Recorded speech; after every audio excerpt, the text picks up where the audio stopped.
Hello everyone, अध्ययन कक्ष में आप सभी का स्वागत है। आज की इस वीडियो में हम बात करेंगे साइकोलॉजी के कुछ प्रीवियस ईयर क्वेश्चंस की, जो कि आपके एचपी टेट 8 2023 के पेपर में आए हैं। तो चलिए आज की वीडियो को शुरू करते हैं। हमारा फर्स्ट क्वेश्चन है, विच of the following is an acquired trait. तो आपसे पूछा गया है कि इसमें से कौन सा एक एक्वायर्ड ट्रेट है। तो हमारे पास दो तरह के ट्रेड्स होते हैं, acquired traits and inherited traits. जो आपके इनहेरिटेड ट्रेड्स होते हैं, ये ऐसे गुण होते हैं, ऐसे ट्रेड्स होते हैं जो कि हमें विरासत में मिले होते हैं। मतलब कि ये कुछ ऐसे गुण होते हैं जिनके साथ कि हम पैदा हुए होते हैं, ये हम में बर्थ से प्रेजेंट होते हैं। और ये जो गुण होते हैं, ये एक जनरेशन से नेक्स्ट जनरेशन में पास ऑन होते हैं। जैसे कि आपका स्किन कलर हो गया, बालों का कलर हो गया, ये कुछ इनहेरिटेड ट्रेट्स हैं। दूसरी तरफ जो एक्वायर्ड ट्रेट्स हैं, ये ऐसे गुण हैं, ऐसे ट्रेट्स हैं जिसको कि एक पर्सन एक्वायर करता है। मतलब कि ये जो गुण है, ये हमें बर्थ से प्रेजेंट नहीं होते हैं, बल्कि इसे हम बाद में एक्वायर करते हैं। तो जो एक्वायर्ड ट्रेट्स हैं, ये हमें बर्थ से प्रेजेंट नहीं होते हैं। तो ये जो एक्वायर्ड ट्रेट्स हैं, ये एक जनरेशन से नेक्स्ट जनरेशन में पास ऑन नहीं होते हैं, बल्कि हम इन ट्रेड्स को अपनी सराउंडिंग से, अपने एनवायरनमेंट से एक्वायर करते हैं। तो इस क्वेश्चन का जो सही आंसर होगा वो होगा आपका ऑप्शन सी, कि जो आपका सन टैन है वो एक एक्वायर्ड ट्रेट है। इसके अलावा जो आपका आंखों का कलर है, ब्लड टाइप है, हाइट है, ये सभी आपके इनहेरिटेड ट्रेट्स हैं। Next question is, operant conditioning aims to condition what kind of behaviour. तो आपसे पूछा गया है कि जो ऑपरेंट कंडीशनिंग है वो किस तरह के बिहेवियर को कंडीशन करती है। तो जो ऑपरेंट कंडीशनिंग है, ये एमिटेड रिस्पॉन्सेज को कंडीशन करती है। तो इसका सही आंसर रहेगा ऑप्शन बी, एमिटेड रिस्पॉन्स। अब यदि हम टाइप्स ऑफ रिस्पॉन्स की बात करें, तो जो रिस्पॉन्स है वो दो तरह के होते हैं, एलिसिटेड रिस्पॉन्स और एमिटेड रिस्पॉन्स। जो आपके एमिटेड रिस्पॉन्स होते हैं, ये ऐसे बिहेवियर, ऐसे एक्शन होते हैं जो कि कोई ऑर्गेनिज्म प्रोड्यूस करता है इसी गोल को ऑब्टेन करने के लिए। और ये जो एक्शंस होते हैं, ये जो बिहेवियर होते हैं, ये वॉलंटरी प्रोड्यूस किए जाते हैं। मतलब कि ये सारे एक्शन क्या है, वॉलंटरी होते हैं। फॉर एग्जाम्पल, जैसे कि आपका जो ऑपरेंट कंडीशनिंग है, यहाँ पर जो माउस है वो लीवर को प्रेस करता है ताकि उसे खाना मिल सके। तो ये क्या है, एक एमिटेड रिस्पॉन्स है और ये वॉलंटरी है। दूसरी तरफ जो एलिसिटेड रिस्पॉन्स होते हैं, ये ऑटोमेटिकली या फिर रिफ्लेक्सिवली ट्रिगर किए जाते हैं by the presentation of stimulus. मतलब कि ये क्या है, ये हमारे रिफ्लेक्सेस होते हैं जिनको कि हम कॉन्शियसली कंट्रोल नहीं कर सकते।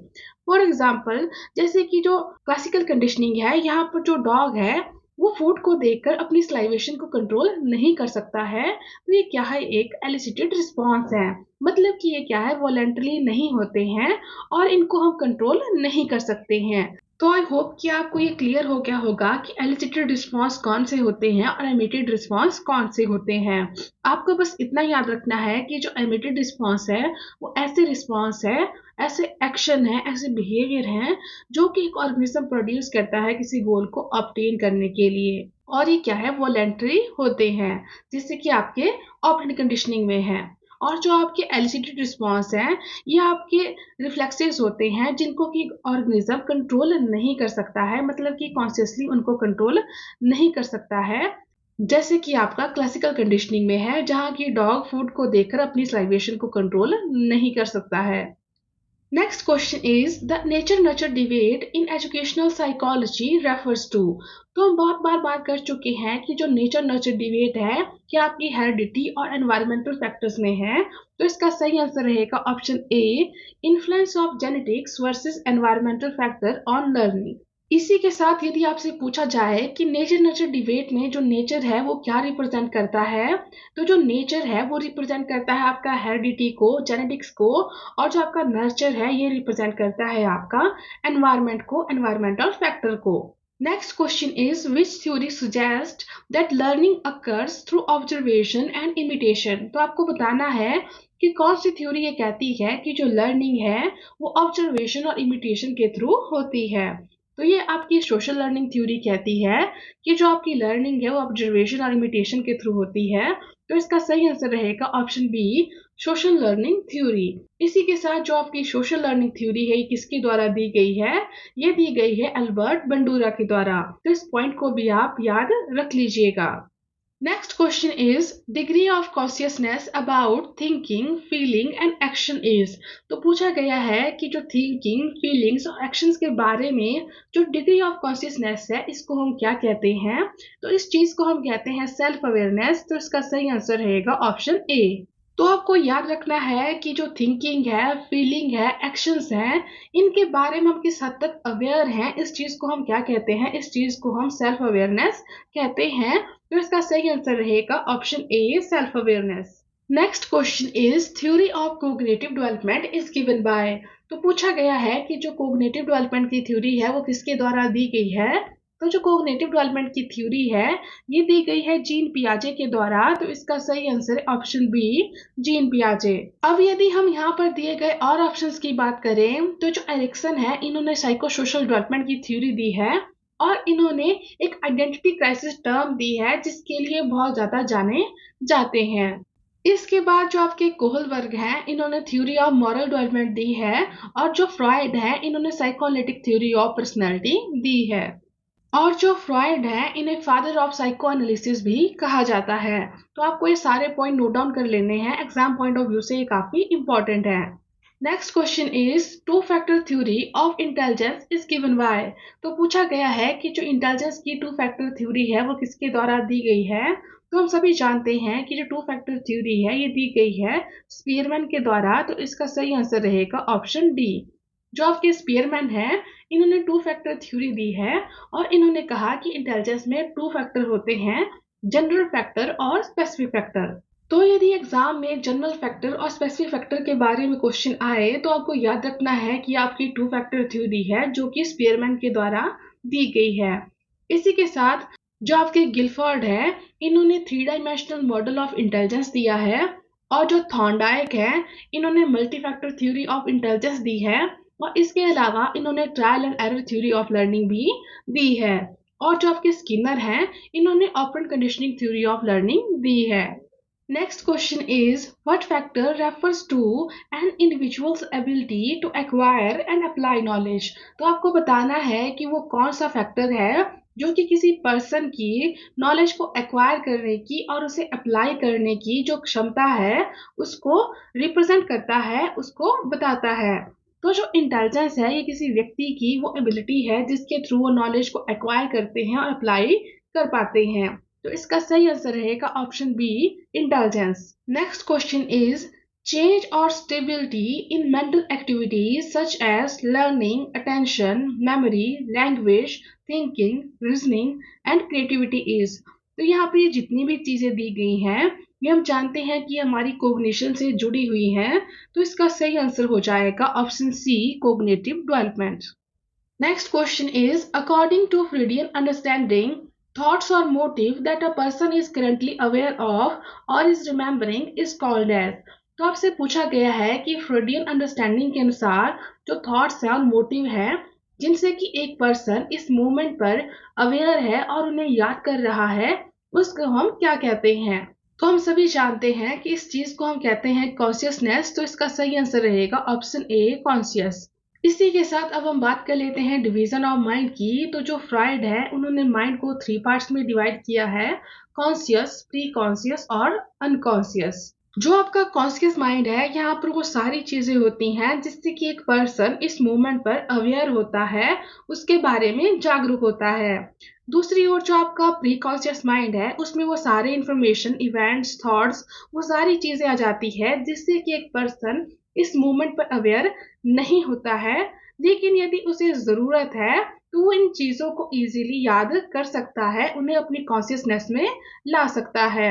इसके बाद हमारे पास आ जाती है अनकॉन्शियस माइंड। तो ये माइंड का वो हिस्सा है जो कि हमेशा छुपा हुआ रहता है, मतलब कि इसमें जो भी चीजें होती हैं वो हमारी कॉन्शियसनेस से बिल्कुल बाहर होती है।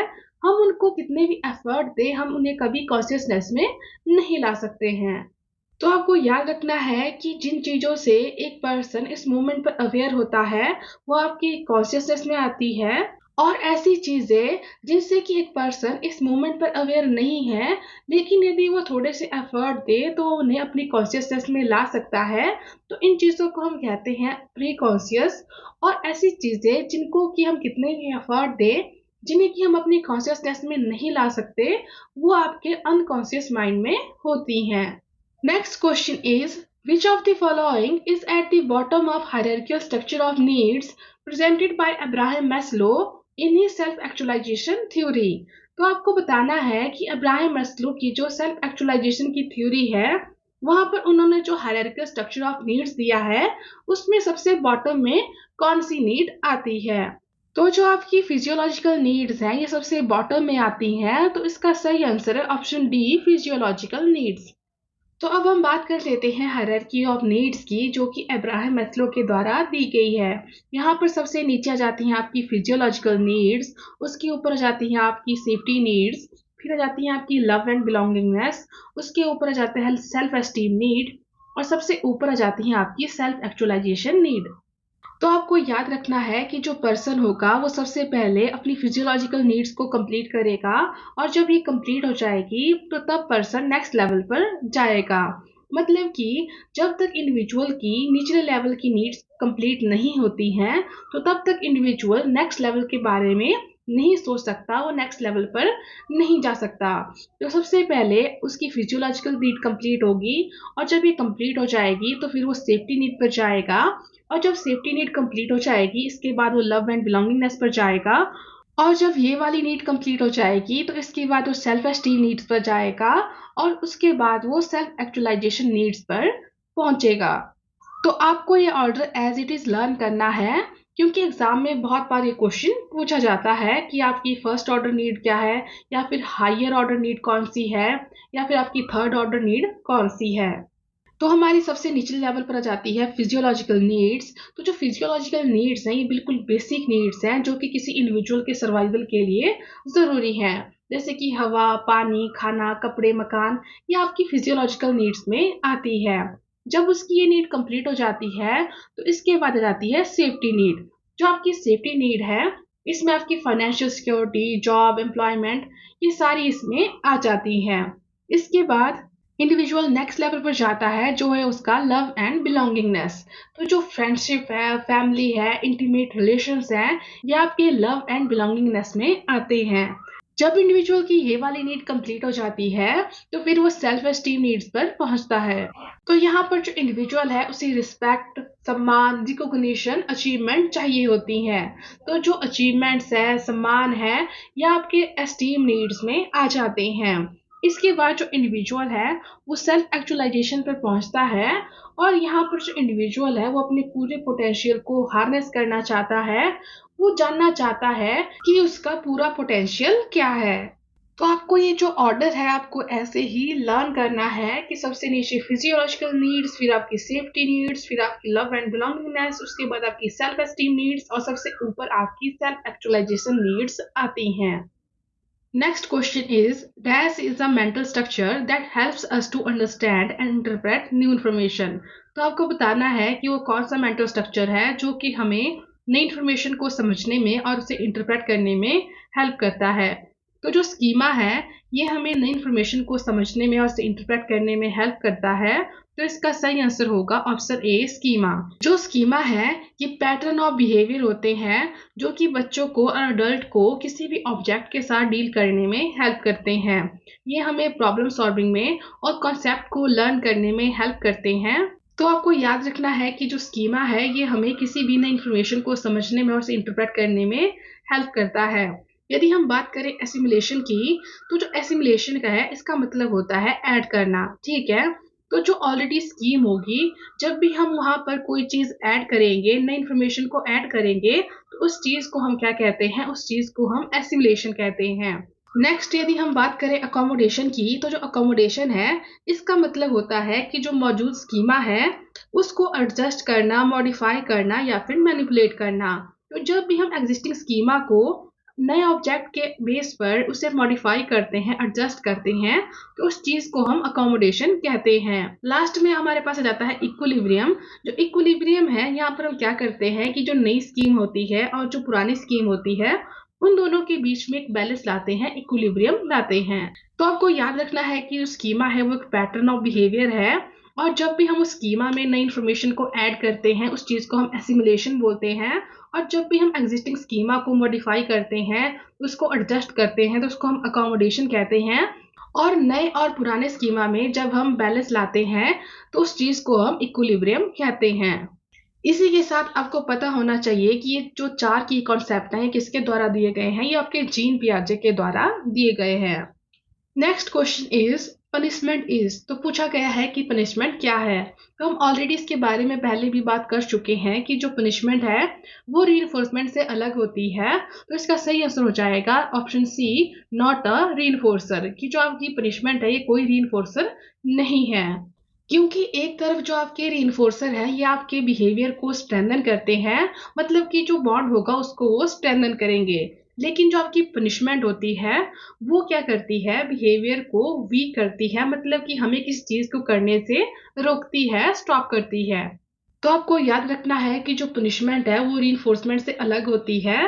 तो इसका सही आंसर हो जाएगा option C, not a reinforcer. Next question है according to Spearman each intellectual activity involve, तो स्पीयरमैन के अनुसार हर एक इंटेलेक्चुअल एक्टिविटी में जी फैक्टर होते हैं। तो इसका सही आंसर रहेगा ऑप्शन ए, जी फैक्टर। तो आपको याद रखना है कि जो स्पीयरमैन है इन्होंने दो फैक्टर की बात की थी कि इंटेलिजेंस में दो फैक्टर होते हैं, एक है आपका जनरल फैक्टर और दूसरा है आपका स्पेसिफिक फैक्टर। जो आपके जनरल फैक्टर होते हैं वो आपकी हर एक्टिविटी में इन्वॉल्व होते हैं, और जो आपके स्पेसिफिक फैक्टर होते हैं वो आपके सिर्फ स्पेसिफिक एक्टिविटी में ही इन्वॉल्व होते हैं, वो आपके किसी स्पेसिफिक टास्क में ही काम आते हैं। तो इस क्वेश्चन का सही आंसर हो जाएगा ऑप्शन ए, जी फैक्टर।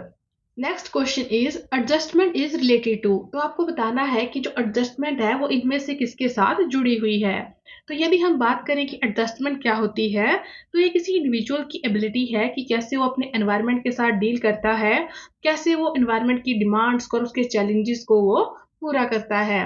तो जो आपकी एडजस्टमेंट है ये हमारे सोशल डेवलपमेंट से जुड़ी हुई है, तो इसका सही आंसर है option B, social development. Next question is a person's potential ability in an activity of a specialised kind is known as, तो इस चीज को हम एप्टीट्यूड कहते हैं। तो इसका सही आंसर है ऑप्शन बी, एप्टीट्यूड। जो एप्टीट्यूड है ये जनरल एबिलिटी को छोड़कर कुछ स्पेशल एबिलिटी होती है which helps an individual to acquire a required degree of proficiency in a specific field, जो कि पर्सन की किसी स्पेसिफिक फील्ड में हेल्प करती है कि वो उसमें बेहतर हो। नेक्स्ट क्वेश्चन है who used a puzzle box in his experiments for developing a theory of learning, तो जो पजल बॉक्स का यूज है ये किया गया था E.L. थॉर्नडाइक के द्वारा। तो इसका सही आंसर है ऑप्शन बी, E.L. थॉर्नडाइक। इसी के साथ आपको याद रखना है कि जो B.F. स्किनर है इन्होंने भी अपने एक्सपेरिमेंट में एक स्पेशल बॉक्स का यूज किया था जिसको नाम दिया था Skinner box. Next question is an individual becomes more clear in oral expressions as well as in written expressions during, तो आपको बताना है कि किस स्टेज के दौरान जो इंडिविजुअल है वो ओरल एक्सप्रेशंस और रिटन एक्सप्रेशंस में ज्यादा क्लियर होते हैं। तो जो आपकी अडोलसेंस वाली स्टेज है यहाँ पर जो इंडिविजुअल होते हैं वो अपने ओरल एक्सप्रेशंस और रिटन एक्सप्रेशंस में काफी क्लियर होते हैं। तो इसका सही आंसर है ऑप्शन डी, अडोलसेंस स्टेज। इसी के साथ अब हम बात कर लेते हैं स्टेजेस ऑफ डेवलपमेंट की। तो सबसे पहले हम बात करेंगे इन्फेंसी स्टेज की। तो जो आपका बर्थ से 2 ईयर तक का समय होता है उसको हम इन्फेंसी कहते हैं। यहाँ पर जो बच्चा है वो क्राउलिंग, बैबलिंग ऐसी कुछ एक्टिविटीज करता है। इसके बाद यदि हम बात करें अर्ली चाइल्डहुड स्टेज की, तो जो आपकी 3 से 6 साल तक का समय है वो आपका अर्ली चाइल्डहुड में आता है, और इसे हम टॉय एज भी कहते हैं। यहाँ पर जो बच्चा है उसकी जो लैंग्वेज डेवलपमेंट है वो रैपिड स्पीड से होती है। इसी के साथ जो आपकी अर्ली चाइल्डहुड है इसे हम प्री स्कूल एज और प्री गैंग एज भी कहते हैं। और जो आपकी लेटर चाइल्डहुड स्टेज है यहाँ पर बच्चा 6 से 12 साल का होता है और इसे प्ले एज भी कहा जाता है। इसी के साथ इसे स्कूल एज भी कहते हैं क्योंकि इस समय के दौरान जो बच्चा है वो स्कूल जाना शुरू करता है। इसी के साथ जो आपकी लेटर चाइल्डहुड एज है इसको हम गैंग एज भी कहते हैं, और यहाँ पर अक्सर जो बच्चे होते हैं वो लॉन्ग लास्टिंग रिलेशनशिप्स फॉर्म करते हैं। और लास्ट है हमारी अडोलसेंस स्टेज। तो जो आपकी 13 से 19 वर्ष वाली स्टेज है इसको हम अडोलसेंस स्टेज कहते हैं, और ये क्या है, एक ट्रांजिशन का पीरियड है जहाँ पर जो बच्चा है वो चाइल्डहुड से अडल्टहुड में जाता है। और ये लाइफ का सबसे क्रिटिकल स्टेज है और इस स्टेज को हम आइडेंटिटी क्राइसिस के नाम से भी जानते हैं। और ये बात हम कर ही चुके हैं कि जो आइडेंटिटी क्राइसिस टर्म है वो किसके द्वारा दी गई है, वो एरिक्सन के द्वारा दी गई है। नेक्स्ट क्वेश्चन है, as a science of behaviour psychology study. तो आपको बताना है कि साइंस ऑफ बिहेवियर के रूप में जो साइकोलॉजी है वो क्या स्टडी करती है। तो जो साइकोलॉजी है ये ओवर्ट और कोवर्ट बिहेवियर दोनों को स्टडी करती है। तो इसका सही आंसर है option D, both covert and overt behaviour of any organism. यदि हम बात करें कि ओवर्ट बिहेवियर कैसे होते हैं, तो जो ओवर्ट है इसका मतलब होता है विजिबल और एपरेंट। मतलब कि ये जो बिहेवियर होते हैं इन्हें हम ऑब्जर्व कर सकते हैं, देख सकते हैं। तो इसमें हमारे physical actions, facial expression, gesture, ये सारी चीजें शामिल होती है। फॉर एग्जाम्पल जैसे कि रनिंग हो गया, डांसिंग हो गया, या आपके ओवर्ट बिहेवियर के एग्जाम्पल हैं। दूसरी तरफ जो कोवर्ट है इसका मतलब होता है हिडन या फिर कंसील्ड। तो ये जो बिहेवियर होते हैं हम इन्हें ऑब्जर्व नहीं कर सकते हैं, नहीं देख सकते हैं। तो जो आपके मेंटल प्रोसेसेस हैं जैसे कि थिंकिंग हो गया, ड्रीमिंग हो गया, या आपके कोवर्ट बिहेवियर में आते हैं। तो आपको याद रखना है कि जो आपकी साइकोलॉजी है या आपके ओवर्ट बिहेवियर और कोवर्ट बिहेवियर दोनों को स्टडी करती है। Next question is, in which method the individual observes and analyses his own behaviour. तो आपको बताना है कि इसमें से किस मेथड में जो इंडिविजुअल है वो अपने बिहेवियर को खुद ऑब्जर्व और एनालाइज करता है। तो जो आपका इंट्रोस्पेक्शन मेथड है यहाँ पर इंडिविजुअल अपने बिहेवियर को खुद ऑब्जर्व और एनालाइज करते हैं। तो इसका सही आंसर है ऑप्शन सी, इंट्रोस्पेक्शन मेथड। यदि हम इंट्रोस्पेक्शन मेथड की बात करें तो ये साइकोलॉजी में स्टडी का सबसे पुराना मेथड है और इसका मतलब होता है अपने अंदर झांक के देखना। तो ये एक सेल्फ ऑब्जर्वेशन का मेथड है जहां पर इंडिविजुअल अपने बारे में बहुत सी चीजें जान सकता है। इसी के साथ यहाँ पर जो सब्जेक्ट और जो इन्विजिलेटर होते हैं वो दोनों एक ही पर्सन होते हैं, क्योंकि यहाँ पर पर्सन खुद को खुद ऑब्जर्व कर रहा होता है, खुद के बारे में जान रहा होता है। तो यहाँ पर जो सब्जेक्ट होगा और जो इन्विजिलेटर होगा वो दोनों एक ही पर्सन होते हैं। Next question is, which of the following concept was not used by Kurt Lewin in his field theory of learning. तो आपको बताना है कि इसमें से किस कॉन्सेप्ट का यूज कर्ट लेविन के द्वारा नहीं किया गया है उनकी फील्ड थ्योरी ऑफ लर्निंग में। तो जो रीइंफोर्समेंट है इसका यूज इनके द्वारा नहीं किया गया है। तो इसका सही आंसर है ऑप्शन सी। इसके अलावा जो टोपोलॉजी है, लाइफ स्पेस है, वैलेंस है, इन सभी का यूज इनके द्वारा फील्ड थ्योरी ऑफ लर्निंग में किया गया है। इसके साथ यदि हम बात करें कि फील्ड थ्योरी क्या कहती है, तो जो फील्ड थ्योरी है ये कहती है कि जो बिहेवियर है ये रिजल्ट है इंडिविजुअल और एनवायरनमेंट का। Next question is, according to Thorndike which of the following is not a attribute of intelligence. तो आपको बताना है कि थॉर्नडाइक के अनुसार इनमें से कौन सा इंटेलिजेंस का एट्रीब्यूट नहीं है। यदि हम एट्रीब्यूट ऑफ इंटेलिजेंस की बात करें तो थॉर्नडाइक ने 4 एट्रीब्यूट दिए हैं, लेवल, रेंज, स्पीड और एरिया। तो इसमें से जो आपका इंटेलिजेंस का एट्रीब्यूट नहीं है वो है आपका मेमोरी। तो इसका सही आंसर है ऑप्शन ए, मेमोरी। अब यदि हम एट्रीब्यूट ऑफ इंटेलिजेंस की बात करें तो सबसे पहले हम बात करेंगे लेवल की। जो लेवल है it refers to the difficulty of a task that can be solved. मतलब कि जो आपका लेवल है ये टास्क की डिफिकल्टी को बताता है, उसे प्रदर्शित करता है। अब यदि हम जितने भी जो टेस्ट आइटम हैं यदि हम उन्हें उनकी इंक्रीजिंग डिफिकल्टी के एक सीक्वेंस में उसे अरेंज करें तो जहां तक कि हम उन प्रॉब्लम्स को सॉल्व कर पाएंगे, मतलब कि जिस हाइट तक, ठीक है। फॉर एग्जाम्पल कि आपने इनको अरेंज किया है इनके डिफिकल्टी ऑर्डर के हिसाब से कि ऊपर की तरफ जो डिफिकल्टी है वो बढ़ती जा रही है।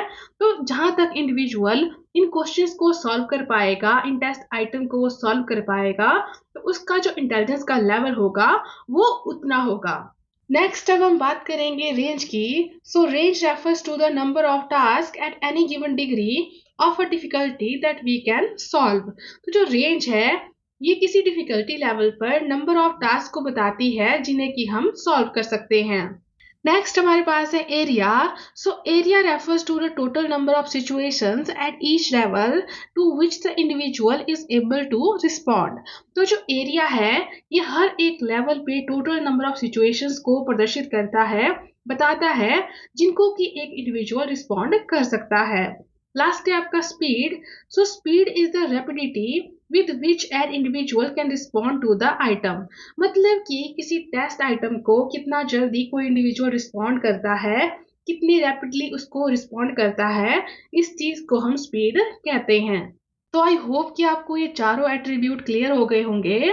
तो इसमें से जो आपका इंटेलिजेंस का एट्रीब्यूट नहीं है वो है आपका मेमोरी, तो इसका सही आंसर है option A, memory. Next question is, for पियाजे the child begins to explore various solution of a problem in a very systematic and logical way during। तो आपको बताना है कि पियाजे के अनुसार कोई बच्चा किसी प्रॉब्लम के वेरियस सॉल्यूशंस को एक सिस्टमैटिक और लॉजिकल वे में एक्सप्लोर करना किस स्टेज में शुरू करता है। तो इनके अनुसार जब बच्चा फॉर्मल ऑपरेशनल स्टेज में होता है तो उस समय के दौरान जो बच्चा है वो किसी भी प्रॉब्लम के सॉल्यूशन को एक सिस्टमैटिक और लॉजिकल वे से एक्सप्लोर करता है।